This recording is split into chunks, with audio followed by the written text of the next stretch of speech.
Buongiorno e ben ritrovati con una nuova edizione del TG Flash di New Sicilia.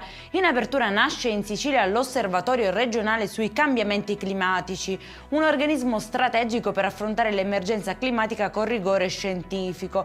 Voluto dall'assessore Savarino, riunirà esperti di alto livello per tutelare il territorio e la sicurezza dei cittadini.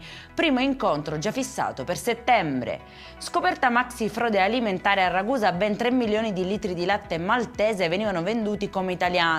Il prodotto già pastorizzato veniva etichettato come latte crudo e siciliano. Denunciati i responsabili, danni gravi per i consumatori per il Made in Italy.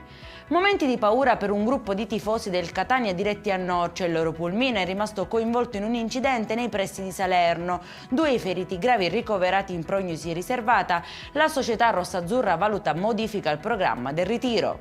Ancora un duro colpo alla pesca illegale grazie all'azione congiunta dei carabinieri di Ustica e della Capitaneria di Porto. 2 palermitani sono stati denunciati per pesca illecita e navigazione abusiva oltre le 12 miglia in area marina protetta, sequestrati oltre 1600 ricci di mare, poi rigettati in acqua.